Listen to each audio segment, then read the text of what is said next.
Las teorías de Heráclito con respecto al Sol negro fueron esenciales para el desarrollo de la teoría del Sol o fuego central de Filolao.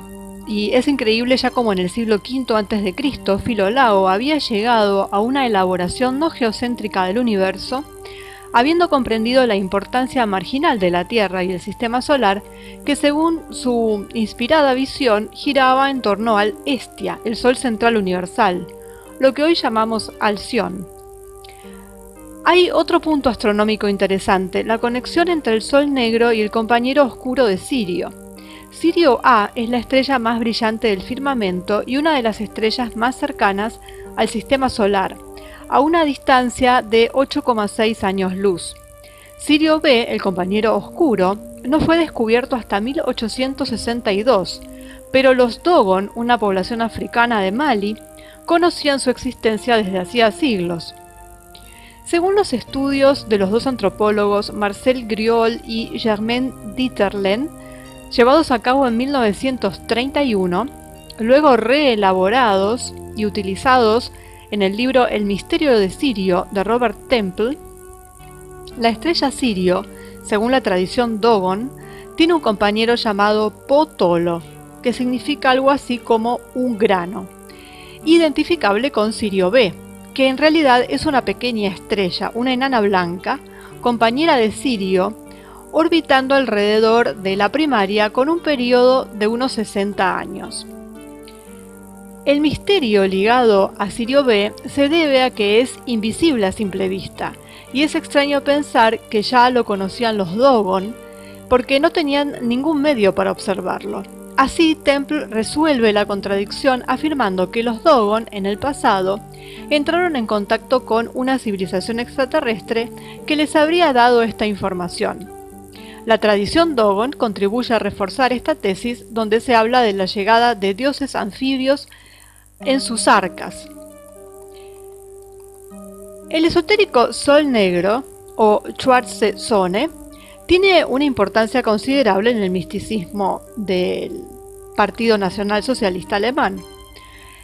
Parecería que este símbolo ya era conocido en la era de las grandes migraciones, habiéndose encontrado algunas hebillas femeninas con estas características. Goodrich Clerk afirma, en cambio, que tendría origen medieval y sería la representación del movimiento solar, con la rueda solar de 12 radios, que a su vez derivaría de los discos de los merovingios. Muestra simbólica de las 12 estaciones y los 12 signos del zodíaco. Este símbolo del Sol Negro está presente en el mosaico de la planta baja de la torre norte del castillo de Wewelsburg, cuya construcción fue iniciada en 1603 en Renania del Norte, Westfalia, por el obispo príncipe de Paderborn, Dietrich von Fürstenberg, y cuyo nombre deriva del caballero bandolero, digamos, Wewel von Buren. En 1934, bajo la presión de la SS Brigadeführer Karl Maria Willigut, el Rasputín de Himmler, que sintió una enorme fuerza espiritual presente en este lugar, y Heinrich Himmler firmó un contrato de arrendamiento del castillo por 100 años por la suma simbólica de 100 marcos con el distrito de Paderborn. Ambos estaban convencidos de que se trataba del mítico castillo de Westfalia, que según una leyenda habría sido el único en resistir el asalto de los eslavos orientales, y que los alemanes partirían de allí para la victoria final. Wewelsburg es un nodo energético particularmente poderoso, también debido a su proximidad al complejo megalítico Extemsteine en el bosque de Teutoburgo. En Extemsteine se encontraba el Irminsul, un pilar sagrado que sostiene el universo y conecta el cielo con la tierra, un símbolo pagano idéntico al árbol cósmico de la mitología nórdica, el Yggdrasil, ya que ambos son la representación de la realidad que se esconde detrás de lo aparente y del mundo material efímero. Extemsteine fue profanado con la destrucción del Irminsul por Carlomagno, cuando en el año 772 derrotó a los sajones y los obligó a convertirse al cristianismo. En El sol redescubierto de los hiperbóreos, de Chenmavire de Thule, dice: nunca debemos olvidar lo que sucedió en Verden en el año 782. Allí tuvo lugar la masacre. 4.500 prisioneros sajones fueron pasados a espada por los soldados cristianos de Carlomagno. Bueno, en la década de 1920, el historiador alemán Wilhelm Teut formuló la hipótesis creíble de que el Irminsul estaba ubicado en Extemsteine.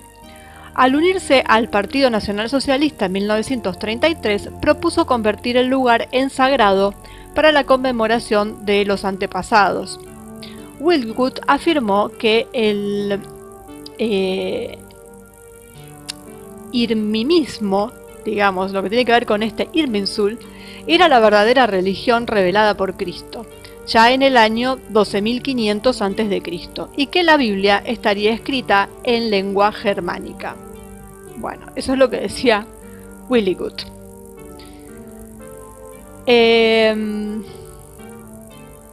término Irmin en alto germánico antiguo quiere decir fuerza y grandeza, elementos inherentes al pilar cósmico. También en el bosque de Teutoburgo tuvo lugar la batalla del mismo nombre entre los romanos, liderados por Publio Quintilio Varo, y que estaba, recordemos, el padre de Calígula, también germánico, y un grupo de tribus germánicas lideradas por Arminius, el líder de los Cherushi, cuyo nombre es la romanización de Irmin. Bien, Varo, que era el que estaba al mando de los romanos, llevó a la destrucción a 3 legiones romanas completas, habiendo confiado ciegamente en el consejo de Arminio, a quien consideraba un aliado fiel. En las profundidades del bosque de Teutoburgo, que los romanos no conocían en absoluto, se arrojó a la trampa de los alemanes, llevando a sus 20.000 legionarios a la aniquilación, al final de 3 días de feroces combates, vulnerables por un campo de batalla entre densos bosques y pantanos, totalmente inadecuado para las tácticas de guerra que habían hecho invencibles a los romanos. Varo, el último día, se suicidó para no caer vivo en manos de los bárbaros. La crisis abierta por la derrota obligó a Augusto a enviar todas las tropas disponibles bajo el mando de Tiberio César para tapar el agujero abierto en las fronteras del norte del imperio.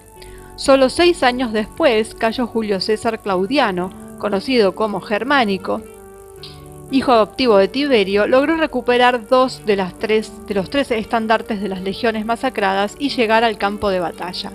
Este era el padre de Calígula. Bien, en los anales Cornelio Tácito dice: en medio del campo los huesos amontonados y esparcidos brillaban. Esparcidos alrededor, cráneos humanos estaban clavados en los troncos de los árboles. En los bosques sagrados cercanos se podían ver altares en los que los alemanes habían sacrificado a los tribunos y los centuriones principales. Bien, estas son traducciones, obviamente, y cuando se habla de alemanes en realidad se está hablando de los germanos, pero que hoy en día se traduce por alemanes, pero en ese momento eran los germanos, tribus bárbaras para los romanos, tribus germanas. Bueno, en cualquier caso, la victoria de Arminio había dado sus frutos. El ejército romano ya no cruzaba el Rin, temiendo una nueva derrota, y esta victoria germánica también estuvo muy presente en la mente de Himmler y de Willigut cuando eligieron Wewelsburg como el lugar adecuado para elevar el nivel espiritual de la élite del Reich. Los futuros arcontes que desde el castillo de Wewelsburg dispensarían la sabiduría germánica despierta. Esto lo dice Miguel Serrano. Bueno, el lugar fue simbólico por otra razón histórica. La Orden de los Caballeros Teutónicos a principios del siglo XIII habían iniciado una expansión lenta pero constante hacia los territorios paganos y los cristianos ortodoxos de Oriente. Hasta 1242, cuando el estado monástico de los Caballeros Teutónicos sufrió una terrible derrota por parte de Alexander Nevsky. Los invencibles caballeros, acorazados germánicos, fueron golpeados por un equipo de pescadores y campesinos comandados por el príncipe Nevsky y obligados a retirarse al lago Ciudi. La fina superficie del hielo cedió bajo el peso de la caballería acorazada, arrastrando en sus fríos remolinos los sueños de expansión germánica hacia el este, el Lebensraum, concepto que habría sido retomado en el libro que habría escrito Hitler, lo digo rápido, y que habría llevado a la Operación Barbarroja. El ataque a la Unión Soviética pretendía vengar en las intenciones que él tenía la humillante derrota sufrida por los caballeros teutónicos. Bueno, se desconoce si el mosaico de este Sol Negro de Schwarzschild, ubicado en la sala de la planta baja de la Torre Norte, la torre llamada Sala Obergruppenführer, ya estaba presente cuando Himmler adquirió el castillo o si simplemente fue restaurado. La Torre Norte se colocó en el centro de la flecha o lanza, la forma en que se construye el cuerpo principal del castillo, y es una expresión simbólica de la lanza de Longinus, uno de los muchos hallazgos místico-esotéricos en los que Himmler puso sus manos. La flecha apunta hacia el este, el Lebensraum, desde la época de los caballeros teutónicos. En definitiva, representó a los ónfalos, el ombligo del Nuevo Mundo, y de la Weltanschauung defendida por Hitler. Algunos atribuyen la creación del símbolo al propio Himmler, quien habría comenzado a partir de un símbolo antiguo. Habría tenido dos referencias en mente: la mesa redonda, también símbolo esotérico, y la esvástica, cuyas armas que representan la runa Sig Victoria, mientras que el doble Sig es el emblema de la SS, la Schutzstaffel, los cuerpos protectores, se multiplican por 3, número mágico y esotérico por excelencia, dando lugar al 12, el número del renacimiento iniciático.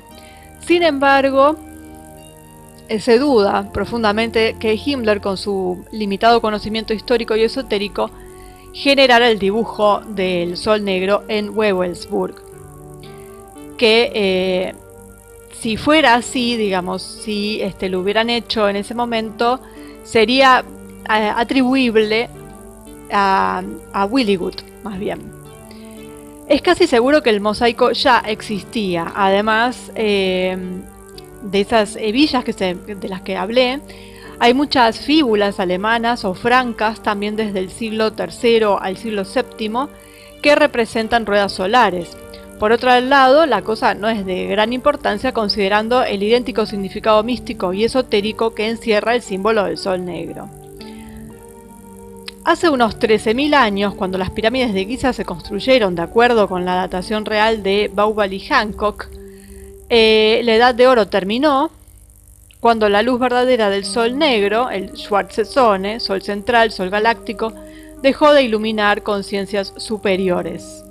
Y eso tiene que ver con la Edad de Oro de la que hablábamos en anteriores videos, ¿no?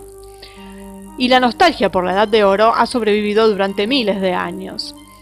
Y esa nostalgia la tuvieron estos partidarios del nacionalsocialismo, porque no puedo nombrar el nombre más fácil y más corto, pero por las dudas. Bueno, andaban buscando elementos, de eso vamos a hacer en su momento un video cuando estemos ya en la línea temporal más cercana. Andaban buscando elementos de la antigüedad, sobre todo con todo lo que tenía que ver con cierta área, y bueno, buscaban encontrar cosas sobre esta edad dorada, ¿no?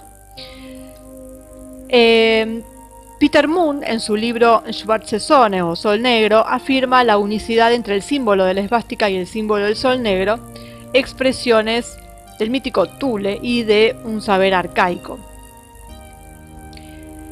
El Sol central, Schwarzschild o Sol Negro, está representado en el castillo de Wewelsburg, comprado por Himmler, Y las prácticas iniciáticas iban desde el uso de agua destilada, apropiadamente potenciada por gotas de sangre de Adolf, según una técnica de Rudolf Steiner, con el fin de lograr una unión mística con la naturaleza, hasta la ceremonia del aire sofocante, donde los iniciados eran envueltos por espirales de humo provocados por el fuego de una bandera de los bautizados por el propio Adolf, es decir, tocados por la bandera empapada en sangre de los mártires del fallido golpe de Múnich de 1923. Esto es lo que cuentan en este libro. Sobre estas ceremonias también está escrito un libro que se llama Esoteric National Socialism, que es de Marco Dolcetta, y la editorial es Castelvecchi, y la traducción sería Nacionalsocialismo Esotérico. Él cuenta estos ritos.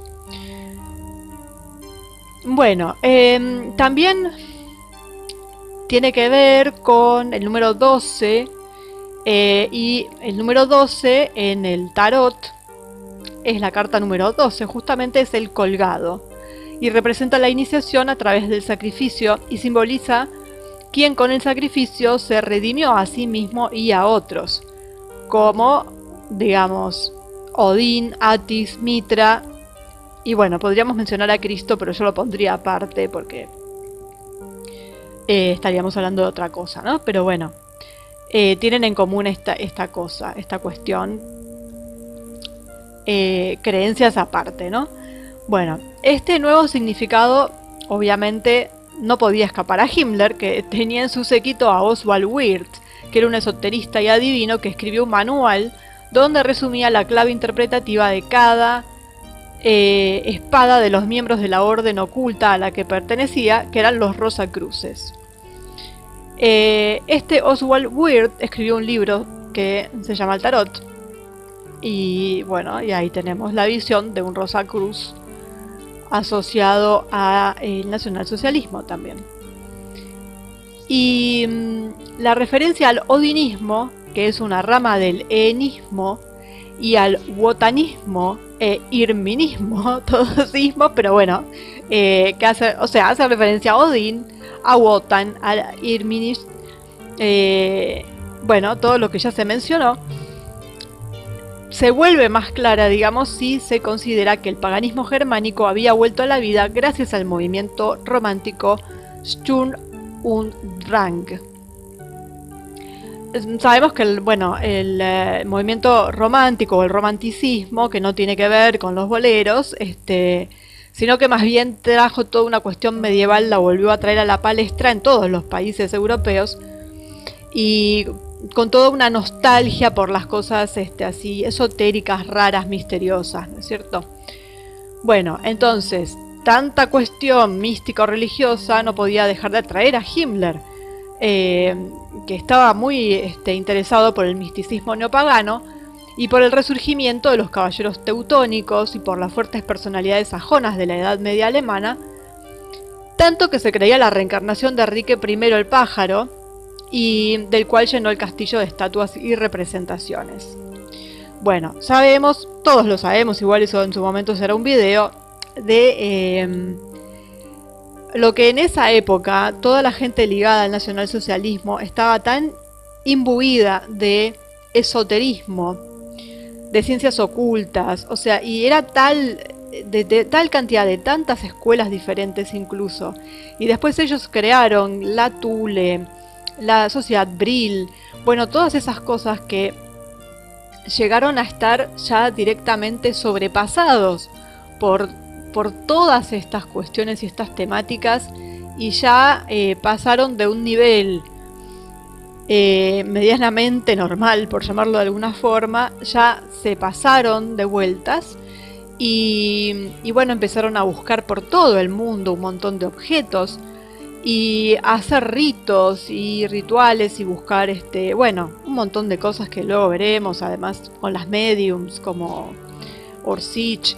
Bueno, toda una cuestión que además también se relaciona con vidas en otros mundos, con extraterrestres, con esos mensajes que ella recibía y a partir de las cuales se construyeron mucha tecnología.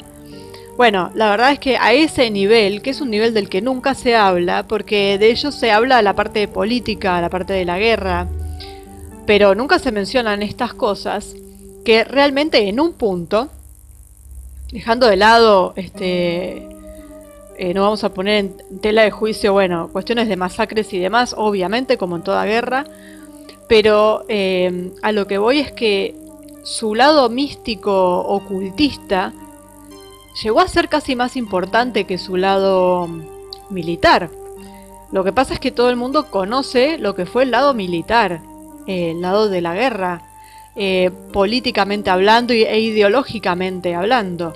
Pero toda esta parte que originó todo este gran despliegue que fue la Segunda Guerra Mundial, que también fue una guerra espiritual,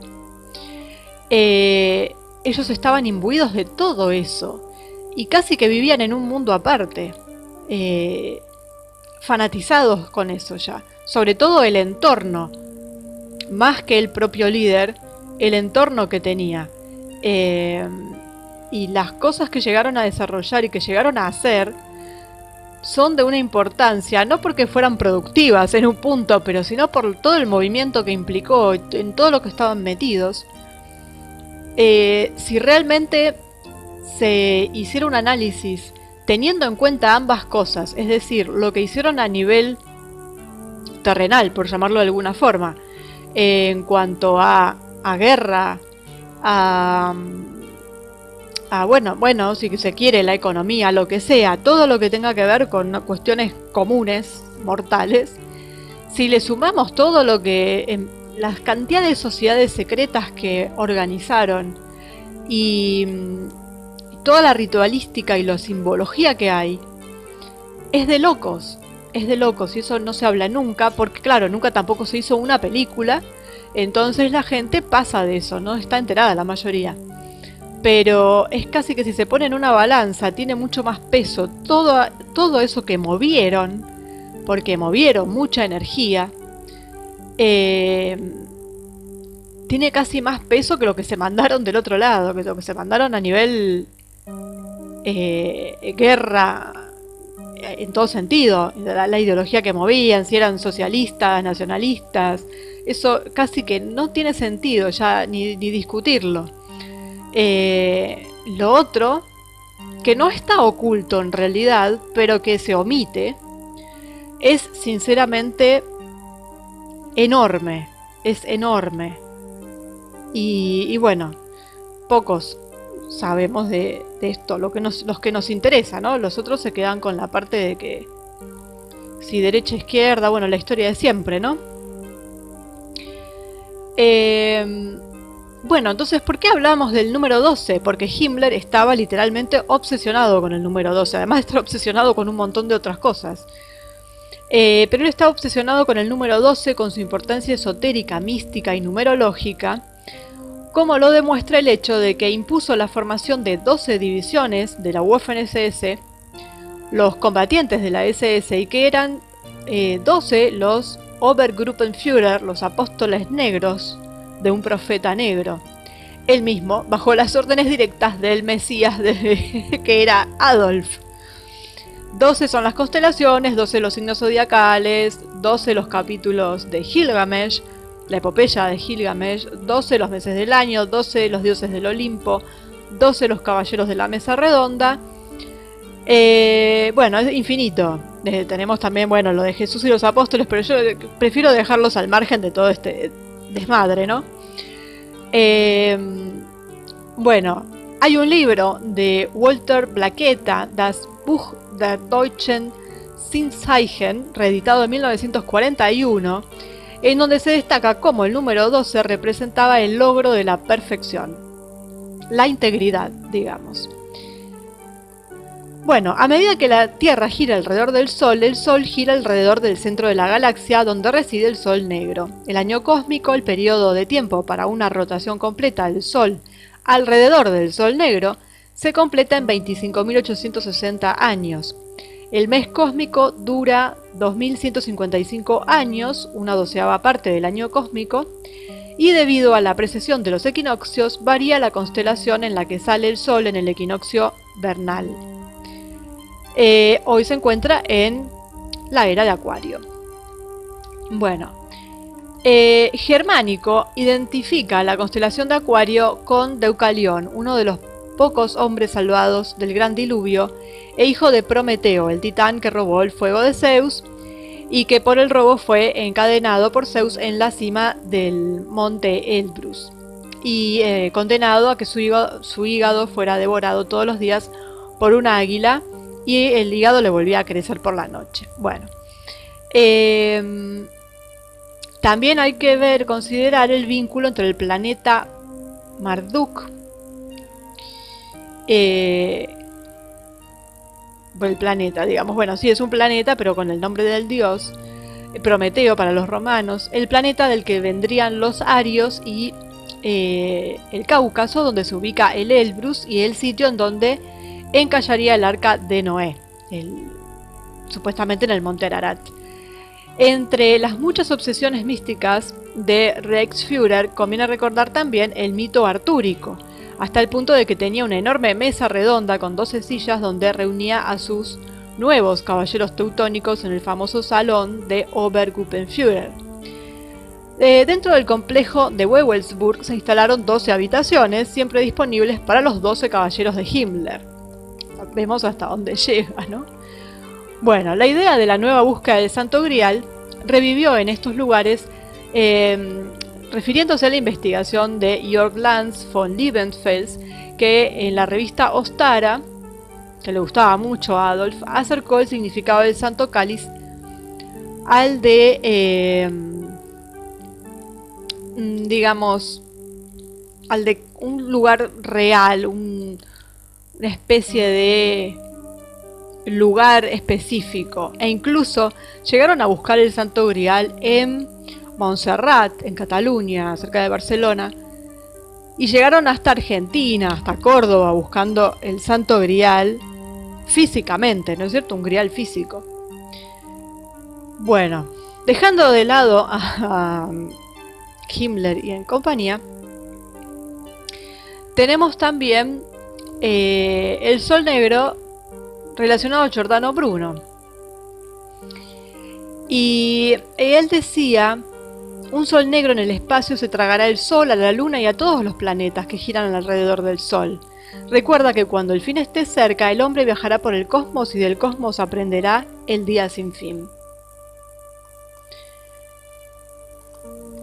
Bueno,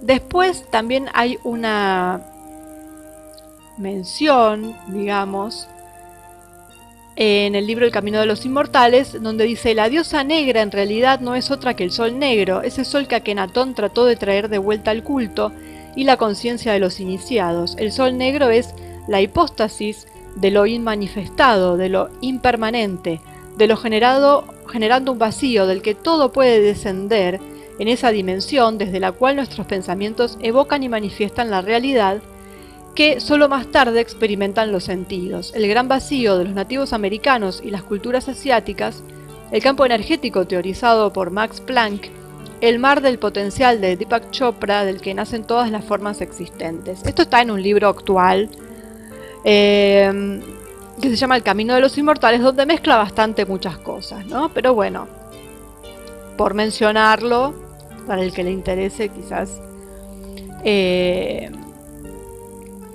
para mi gusto mezcla muchas cuestiones, pero bueno. Según las teorías científicas modernas, los agujeros negros no son masas homogéneas de oscuridad indiferenciada, sino inmensos contenedores de información. Todo lo que termina en un agujero negro se codifica como información y se imprime en el formato de supercuerdas de factores espirales, que según el profesor Samir Mathur de la Universidad de Ohio y otros colegas suyos bastante distinguidos, están densamente almacenados en el agujero negro, de la misma manera que el ADN está contenido en el núcleo de una célula.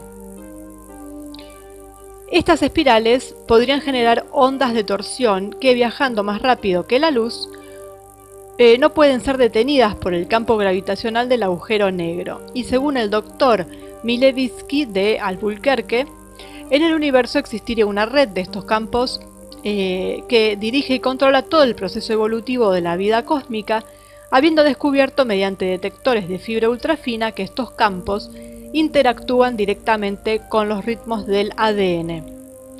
Entonces, además de ser el alfa y el omega de la creación, esta memoria de la que todo se genera y a lo que todo regresa inevitablemente, posee en sí misma una fuente inestimable de valor, de sabiduría y de fuerza inaudita. Por lo tanto,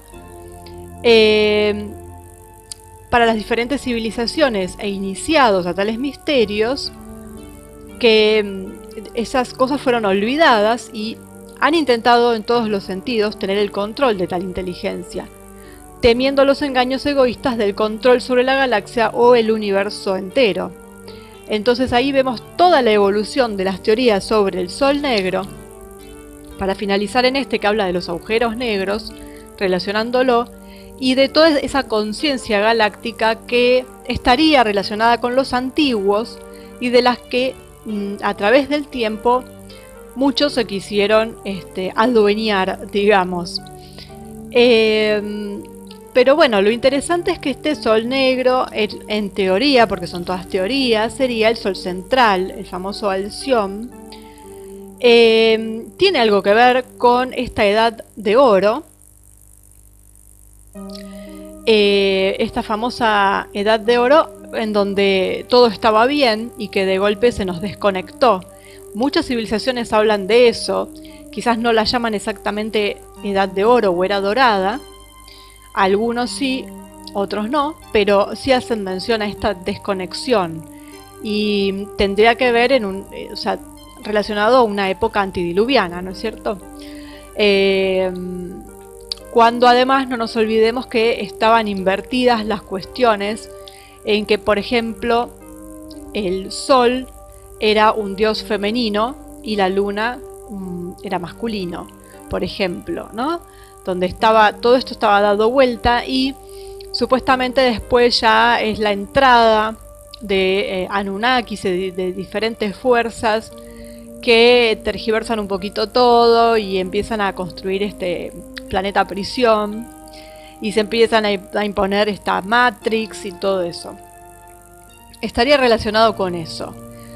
Y bueno, la mención que hacemos a todo el movimiento nacionalsocialista en cuanto a lo que se refiere al ocultismo, digamos, a su faceta ocultista, porque vamos a dejar la otra de lado, por lo menos por ahora, donde, bueno, terminaron realmente obsesionados por encontrar explicación y encontrar un montón de cosas que sabían que estaban ocultas. De hecho, algunas cosas se encontraron, otras estaban bastante despistados, pero bueno, encontraron lo suyo, hicieron contacto con algunas cuestiones que después vamos a ver, pero bueno, estaban muy obsesionados con todo esto, con todo lo que tenía que ver con el simbolismo, con el esoterismo, y bueno, los llevó a este símbolo que se hizo famoso en realidad en nuestros días a través de ellos, básicamente, ¿no? O sea, para la mayoría de la gente que a veces no sabe qué significa exactamente, pero sí lo pueden relacionar con este movimiento, con este partido, y a veces se quedan con eso, ¿no? Como con el otro símbolo, que simplemente piensan, bueno, que era una divisa que ellos utilizaban, y sin embargo es algo, además de muy antiguo, con un significado ultra esotérico, y bueno, que tiene que ver no solo con pensadores de hace muchísimos años, o sea, estamos hablando ya de griegos, y anteriormente a ellos también se hace mención a este Sol negro, Sol central, Sol galáctico. Y bueno, esta última teoría de los agujeros negros, que bueno, son teorías y ahí quedan, ¿no? Cada cual lo puede tomar o dejar, es algo que no se puede comprobar de ninguna forma, es si a uno le resuena o no le resuena. Pero bueno, venía a estar relacionado por el tema de la edad de oro. Y porque, bueno, estábamos hablando de Saturno y, y se coló un poquito por ahí el tema de este sol negro.